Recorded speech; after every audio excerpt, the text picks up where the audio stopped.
இயேசு உங்களை நேசிக்கிறார். பிரியமானவர்களே, இந்த நாள் ஆண்டவர் நம்மளோடு பேசும்படியாய் வேதத்திலிருந்து சில வசனங்களை கூட வாசித்து ஆண்டவர் நம்மளோடு பேசுகிற, நமக்கு கற்றுக் கொடுக்கக்கூடிய காரியத்தை பார்ப்போம்.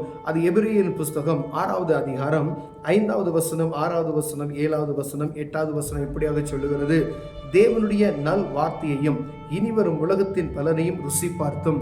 ஆண்டவருடைய வார்த்தையையும் தேவனுடைய வார்த்தையை நல்ல ருசித்தவர்களும் உலகத்தினுடைய காரியத்தை ருசித்தவர்களும் பலன்களை ருசி பார்த்ததும் மறுதலித்து போனவர்கள் தேவனுடைய குமாரனை தாங்களே மறுபடியும் சிலுவையில் அறைந்து அவமானப்படுத்துகிறபடியால் மனம் திரும்புவதற்கு ஏதுவான அவர்களை மறுபடியும் புதுப்பிக்கிறது கூடாத காரியம் என்று சொல்லப்படுகிறது. எப்படி எனில், நம்மேல் அடிக்கடி பெய்கிற மழையை குடித்து தன்னிடத்தில் பயிரிடுவதற்கு ஏற்ற பயிரை முளைப்பிக்கும் நிலமானது தேவனால் ஆசீர்வாதம் பெறும். முட்செடிகளையும் முட்பூண்டுகளையும் முளைப்பிக்கிற நிலமோ தகாததாயும் சபிக்கப்படுகிறதுக்கு ஏதுவாயும் இருக்கிறது. அது சுத்தரிக்கப்படுவதற்கே அதன் முடிவு. பிரியமானவர்களே, வேத வசனம் இப்படியாக சொல்லுகிறது: ஆண்டவருடைய ஆசீர்வாதத்தை ருசித்து, ஆண்டவருடைய நன்மையான காரியங்களை ருசித்தும் அப்படியே உலகத்திற்குள்ளாய் போய் உலகத்தினுடைய காரியங்கள், இனிவரும் உலகத்தினுடைய மேன்மையான காரியங்களையும் பலத்தையும் ருசி பார்த்து அப்படிப்பட்ட ஆட்களை ஆண்டவர் சொல்லுகிறார். எப்படி அப்படின்னா, மறுதலித்து போனவர்கள் தேவனுடைய குமாரனை தாங்களே மறுபடியும் சிலுவையில் அறைகிறவர்களாய் காணப்படுகிறார்கள். ஆண்டவருடைய நாமத்தை அறிந்து கொண்டு அவருடைய எல்லா காரியத்தையும் ஆசீர்வாதத்தையும் நாம் பெற்று ருசி பார்த்தவர்கள் மீண்டுமாய் உலகத்தினுடைய ஆசீர்வாதம், உலகத்தினுடைய இச்சையான காரியங்களுக்கு அடிமைப்படுத்தப்பட்டு மீண்டுமாய் அதற்குள் போய் விழுவார்கள். ஆனால் இயேசு கிறிஸ்துவை மீண்டுமாய் அவர்கள் சிலுவையில் அடிக்கிறவர்களாய், அவர்கள் மீண்டுமாய் துன்பப்படுத்துவர்களாய் காணப்படுகிறது. அந்த ஒரு காரியத்துக்கு ஒப்பிட்டு சொல்லப்படுகிறது. பெருமானே, அவமானப்படுத்துகிற சிலுவையில் அடிந்து அவர்களை அவமானப்படுத்துகிறவர்களாய் காணப்படுகிறபடினால் மனம் திரும்புவதற்கு ஏதுவான கூடாத காரியம் என்று வேதம் சொல்லுகிறது. பிரியமானவர்களே, நாம் ரட்சிப்பின் அனுபவத்தை பெற்றுக்கொண்டு விசுவாசத்தின் பிள்ளைகள் என்ற உறுதிப்பாடை எடுத்துக்கொண்ட பின்பது ஏதோ ஒரு சூழ்நிலையில் தவறி நாம் விழுந்து பாவத்தில் சிக்கிக்கொண்டு வெளியே வர முடியாது தவித்துக் கொண்டு இருக்கிறவர்களுக்காய் ஆண்டவர் பேசுகிறார். பிரியமானவர்களே, ஒருவேளை இது கிருபையின் காலமாய் இருக்கிறபடினாலே ஆண்டவர் உங்களுக்கு மீண்டுமாய் ஒரு வாய்ப்பை கொடுக்க வல்லமையுள்ளவராய் இருக்கிறார். ஆண்டவர் வேதம் சொல்லுகிறது, அப்படிப்பட்டவர்கள் மீண்டுமாய் எழுந்து வருவதற்கு கூடாத காரியம். அப்படிப்பட்டவர்களை ஆண்டவர் மீண்டுமாய் இழுக்கிறதில்லை. வேதம் தெளிவாக சொல்லி அவர்கள் மறுபடியும் புதுப்பிக்கிறது கூடாத காரியமாய் இருக்கிறது. ஏன்னா பாவத்துல மீண்டுமாய் விழுந்துட்டாங்கன்னா இதுக்கும் அதுக்கு ஏணி வச்சாலும் எட்டாது. அதாவது ஆப்போசிட்டா எப்படி ஒரு வட துருவம் தென் துருவம் சேராதோ அதே போலதான் தேவனுடைய வல்லமையுள்ள பிரசனமும் உலகத்தினுடைய இச்சையான காரியங்கள் ஒன்று சேர்வதற்கான வாய்ப்பே இல்லை. பிரியமானவர்களே, அப்படிப்பட்டதான சிக்கல்ல போய் மீண்டுமாய் இயேசுவின் அன்பை ருசி பார்த்து கொண்டு அவருடைய மேன்மையான காரியங்களை நாம் அறிந்து கொண்டு மீண்டுமாய் உலகத்துக்குள்ள போய் விழுந்து உலகம் இன்பமாய் இருக்கிறது என்று இருப்போமையானால் அப்படிப்பட்டவர்களுக்கு ஆண்டவர் ஒரு வாய்ப்பை அளிக்கிறார். பிரியமானவர்களே, ஆண்டவர் உங்களோடு பேசுகிறார். அப்படிப்பட்ட சூழ்நிலை இருப்பீர்களானால் இதுவே கடைசியான ஒரு எச்சரிப்பாக கூட இருக்கலாம். ஆண்டவருடைய சமூகத்தில் மீண்டுமாய் ஓடி வருங்க. ஒருவேளை அது உங்களை விட்டு விலகாது, அது இன்பமாய் இருக்கும். அது உங்களை அதுக்கும் இந்த ஆண்டவருடைய வாழ்க்கைக்கும் பயங்கரமான வித்தியாசம் இருக்கிறதை உங்களால் உணர முடியும். ஐயா, இது இவ்வளவு இன்பமான காரியம், இந்த காரியத்தை விட்டு நான் எப்படி இப்படிப்பட்டதான காரியத்துக்குள் நான் கடந்து செல்வேன்? பரிசுத்தத்துக்கும் அந்த பரிசுத்தம் மற்றதுக்கும் ஒரு பக்கத்தில் நெருங்கவே முடியாத ஒரு சூழ்நிலையில் இருக்கக்கூடிய காரியங்கள், நான் இப்படிலாம் வாழ்ந்து ஏகபோகமாய் நல்ல ஜாலியா இருந்து கொண்டு இருக்கிற வேலையில எப்படி நான் அந்த பரிசுத்தத்துக்குள்ள நான் கடந்து சொல்ல வேண்டும் என்று இருக்கிறீர்களோ? ஒருவேளை அப்படிப்பட்டவர்கள் ஒருவேளை ஆண்டவரை ஏற்றுக்கொண்டு பின்மாறிக்குள்ள உள்ள போனவர்களுக்கு ஆண்டவர் இடைபடுகிறதாவது. பிரியமானவர்களே, கடைசியாக ஒரு வாய்ப்பு. ஏனென்றால் கிருபையின் காலத்தில் நாம் வாழ்ந்து கொண்டு இருக்கிறபடியினாலே ஆண்டவர்களுக்கு மீண்டுமாய் உங்களுக்கு ஒரு வாய்ப்பை கொடுக்கிறார். நான் ரட்சிப்பின் அனுபவத்தை பெற்றுக்கொண்ட ஐயா, சபைக்கு போனேன் ஆண்டவரே, சபைக்கு போனேன். அப்படிப்பட்ட சூழ்நிலை இருக்கும் பொழுது மீண்டுமாய் நான் அந்த இடத்தை விட்டு வெளியே வந்து உலகப்புறமான மனிதனாய் மாறிவிட்டு என் மனம் போன போக்கில் நான் வாழ்ந்து கொண்டு இருக்கிறேன் என்று நீங்கள் சொல்வீர்கள். ஆனால் ஆண்டவர் உங்களோடு பேசிக்கொண்டு இருக்கிறார். பிரியமானவர்களே, உலகம் எல்லா ஆசைகளும் இச்சைகளும் நல்லா தான் இருக்கும் பார்க்கிறதுக்கு. ஆனால் ஆண்டவருடைய மகிமை நீங்க ருசி பார்த்திருக்கிறது நிமித்தமாய் அவருடைய மேன்மையை நீங்கள் அறிந்திருப்பீர்கள். பிரியமானவர்களே, உலகத்தில் இருக்கிற எல்லா அன்பு பாசம் எல்லாம் அது பொய்யானது என்பதை நீங்கள் உணர்ந்து கொள்ள முடியும். கணவனின் அன்பு ஒரு நாள் கைவிட்டு விடும், மனைவியின் அன்பு கைவிட்டு விடும், பிள்ளைகளுடைய அன்பு ஒரு நாள் கைவிட்டு விடும், இந்த உலகத்தில் இருக்க உற்றார் உறவினர்களுடைய அன்பு ஒரு நாள் கைவிட்டு விடும். பிரியமானவர்களே, நம்மளை நேசிக்கிற எப்படிப்பட்டதான உறவு ஒரு நாள் நாம் கைவிட்டு விடக்கூடிய ஒரு சூழ்நிலை வரும். ஆனால் என்றும் நேசிக்கிற ஒரு தகப்பன் உண்டு. அவர் சர்வ வல்லமையுள்ள தேவன். அவரை இயேசு கிறிஸ்து பிரியமானவர்களே. ஆனா அவரை நேசிக்கணும் அப்படின்னு சொன்னா இந்த உலகத்தினுடைய சிற்றின்பங்கள் சில அசுசிகளுக்கு விலகி பரிசுத்தமான தெய்வத்தை ஆராதிக்க முடியாது அவரை கிட்டி சேர்வீர்கள். ஆனால் எப்பொழுதும் உங்களை நேசிக்கிற, என்ன துன்பத்தில் இருந்தாலும் சரி, நீங்க எப்படி பாடுபட்டு கொண்டு இருந்தாலும் சரி, நீங்க என்ன பலவீனத்தில் இருந்தாலும் சரி, என்ன அசுத்தமாய் நீங்க இருந்தாலும் அவங்களை நேசிக்கிறதுக்கு ஒருவர் உண்டு பிரியமானவர்களே. அவர் இயேசு கிறிஸ்து என்பதை மறந்து போய்விடாதுகள். நம்முடைய பாவத்தை கழுவி ரத்தத்தினாலே சுத்திகரித்த தேவன் உண்டு. நமக்காய் ஜீவனையே கொடுத்த ஒரு தேவன் உண்டு. என்னுடைய பாவத்துக்காய் காணுவர் தன்னையே பலியாய் ஒப்பு கொடுத்த ஒரு இயேசு உண்டு என்பதை நீங்கள் அறிந்து போகாமல் அதை மறந்து போவீர்களா? ஆனால் ஆண்டவர் உங்களுக்கு மீண்டுமாய் ஒரு வாய்ப்பை கொடுக்கிறார் பிரியமானவர்களே. ஒரு சத்தம் உங்களை தொனித்துக் கொண்டே இருக்கிறது.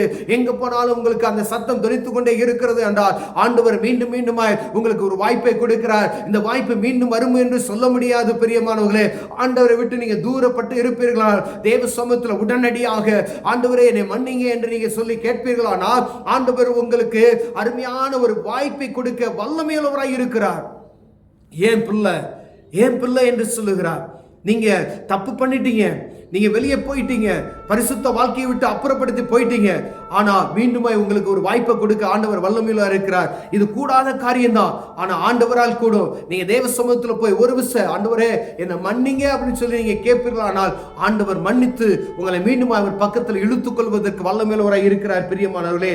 எப்படி எனில் அடிக்கடி பெய்கிற மழையை குடித்து தன்னிடத்தில் பயிரிடுக்கு ஏற்ற பயிரை முளைப்பிக்கிற நிலமானது தேவனால் ஆசீர்வாதத்தை பெறும் என்று வேதம் சொல்லுகிறது.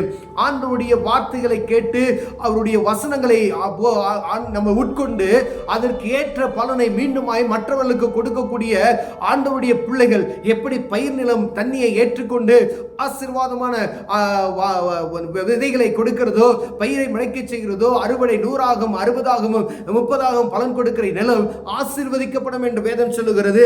அதே போலதான் ஆண்டவருடைய சத்தத்துக்கு செவி கொடுத்து கீழ்ப்படிந்து அவருக்கு பிரதிபலனாய் கொடுக்கிற ஆண்டவருடைய மகத்தான வார்த்தைகளுக்கு கீழ்ப்படிந்து நடக்கிற ஒவ்வொருவரையும் ஆண்டவர் ஆசீர்வதிப்பார் என்று வேதம் சொல்லுகிறது பிரியமானவர்களே. முட்செடிகளையும் முட்பூண்டுகளையும் முளைப்பிக்கிற நிலமோ தகாததையும் சபிக்கப்படுகிறதாயும் சுட்டரிக்கப்படுவதற்கு ஏதுவாயும் இருக்கிறது என்று சொல்லப்படுகிறது பிரியமானவர்களே.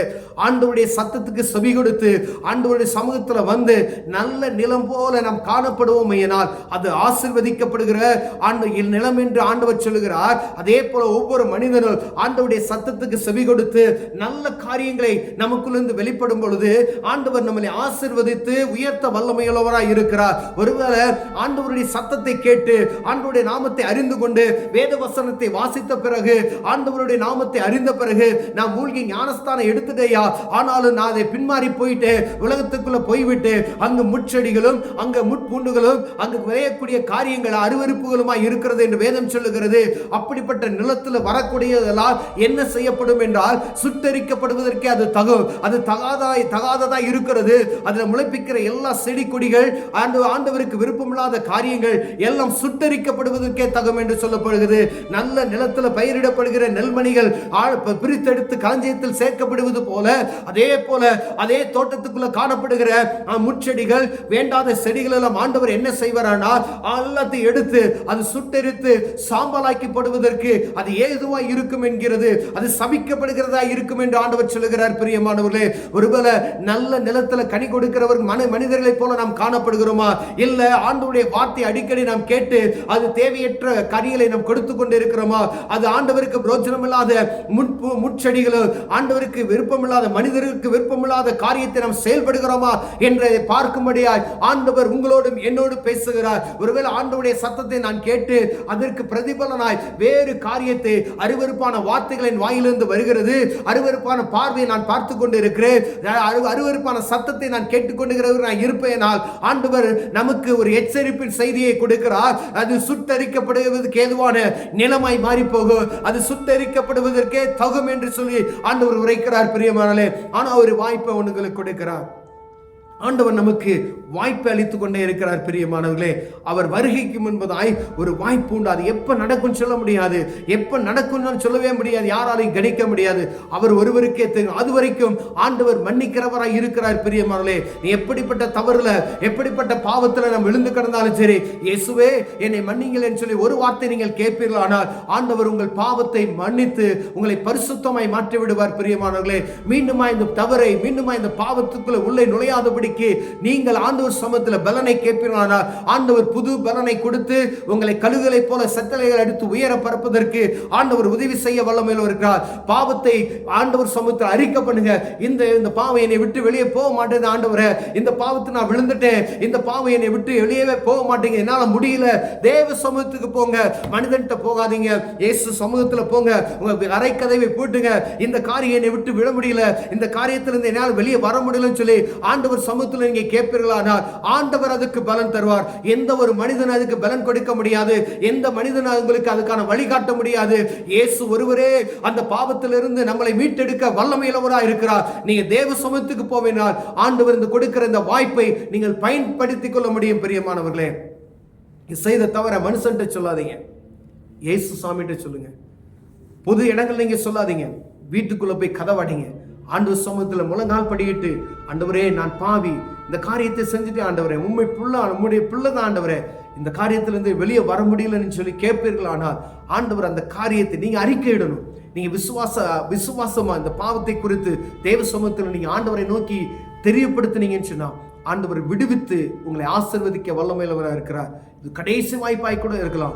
கண்களை மூடுவோம், ஜெபம் செய்வோம். அன்பின் தகப்பனே, ஆண்டவரே, நேக ஆண்டவருடைய வார்த்தைகளை ஏற்றுக்கொண்ட ஆண்டவரே, எங்கிட்ட இருந்து நல்ல காரியங்கள் வெளிப்பட முடியல, எங்களை மன்னித்தருளுவீராக. ஆண்டவர் ஆசீர்வதிக்கிற பாத்திரமாய் ஆக வேண்டும் நாங்கள் விரும்புகிறோம். எங்கள் குற்றங்கள் குறைகளை மன்னித்து எங்களை பரிசுத்தப்படுத்துவீராக நான் ஜெபிக்கிறேன். இயேசுவின் நாமத்தில் பிதாவே, ஆமென்.